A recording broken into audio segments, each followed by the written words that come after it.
There were 6 alleged moon landings between 1969 and 1972, and there's been 0 moon landings since. Seems a little suspicious, doesn't it? Well, that's because we never went to the moon. Let me prove it to you with 13 reasons why the moon landing was fake. Ow, ow, ow, ow, ow, ow. Why would America fake the moon landing? Well, at the time, the US was in the heat of the Cold War with the Soviet Union, and the space race was important because of the fear that the Soviet Union might weaponize space by putting missile launch sites on the moon, leaving the US defenseless. Now, the US had already been beaten by the Soviet Union in putting the first person into space. They asserted their dominance over us like the dog whisperer putting a hostile rescue dog from Tijuana in its place.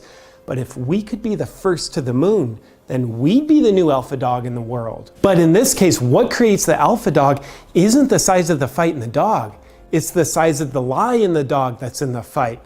Thus, the US became the new alpha dog when we were the first nation to fake the moon landing. The US government also faked the moon landing to distract the public from the Vietnam War, which wasn't very popular. It's like if I'm doing something you disapprove of and I can distract you from it, then you don't notice your disapproval of the thing I'm still doing. Evidence of a hoax. No dust kicked up on the lunar landing. Take a close look at the lunar module. You'll see there's no dust on the footpads, and it didn't leave a blast crater either. This would be approximately like diving into a swimming pool in your car and not making a splash. Guess what? The moon's surface is covered in dust. It's not like landing in a Walmart parking lot covered in pavement, so it would be impossible to land on the moon's surface without kicking up a dust storm. No stars in any photos. There are no stars in any photos taken from the moon. Now, were the stars just blotched out by the intense inner city streetlights that are on the moon?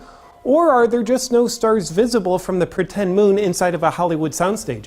I don't know. I'm just asking questions here. Pictures have the same background. Look at these 2 photos. 2 different locations on the moon, but each have the exact same background.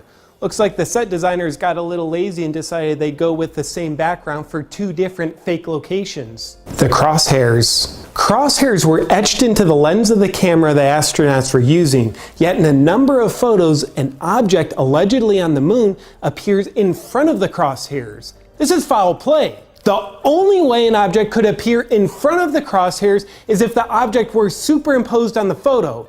Fake photos trying to fake a real moon landing. Competing shadows. There's one source of light on the moon. It's called the sun.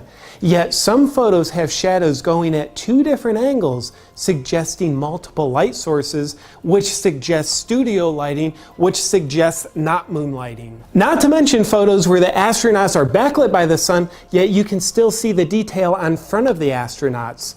Hashtag studio lighting. Now, even getting to the moon alive would be impossible because of the Van Halen radiation belt.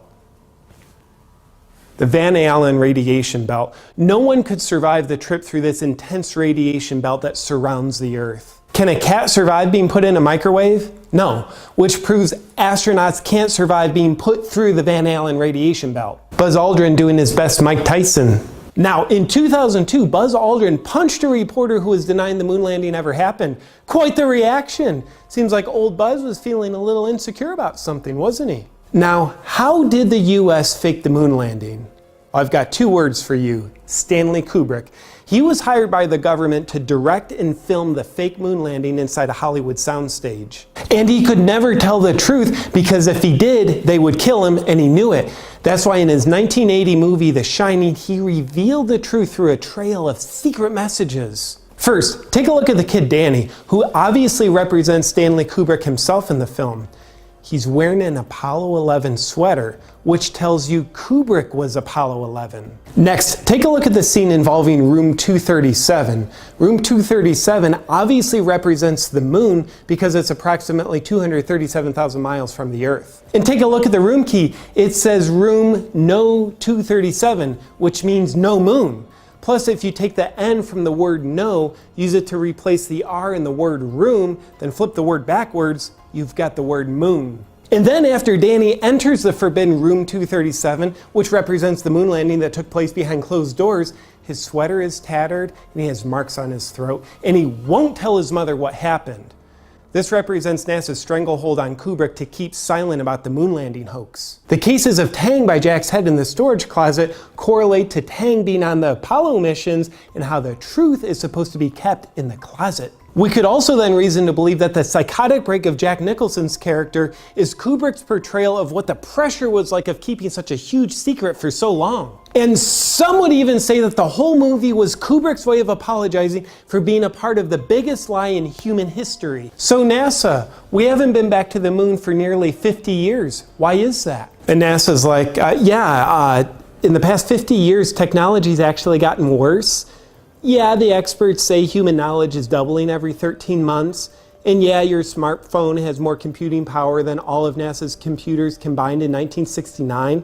But aside from all that, technology is actually getting worse, making it impossible to go back to the moon. Yeah. So that's pretty much our airtight reason for why we haven't been back to the moon for 50 years. And all follow-up questions will be answered with the term budget cuts. You know what, NASA? I don't buy into your Cold War winning, deceiving the American people propaganda. Moon landing? Fake. Well, I want to have another little chat about Apollo 16. Just found something very interesting for you to look at. If you type in "nothing so hidden" Apollo 16, you will see what I'm talking about. You've got Charlie Duke and John Young doing a little experiments on the moon. It's about 10 minutes into the video where they're on the moon. This scene is, it's Duke drilling an hole, Young's putting a flag in, and all through the talking you've got Duke and them calling each other by the proper names. And then at one point, I think it was Duke talking to John Young, he called him Tony. Yeah, I've been on the moon now. Yeah, he called him Tony. Okay, right, so before you people say, oh yeah, he must have been talking to Mission Control. Well no, I've checked all that out. Type in Mission Control Centre during Apollo 16, the crew. You won't find anybody on there called Tony. Wakey, wakey.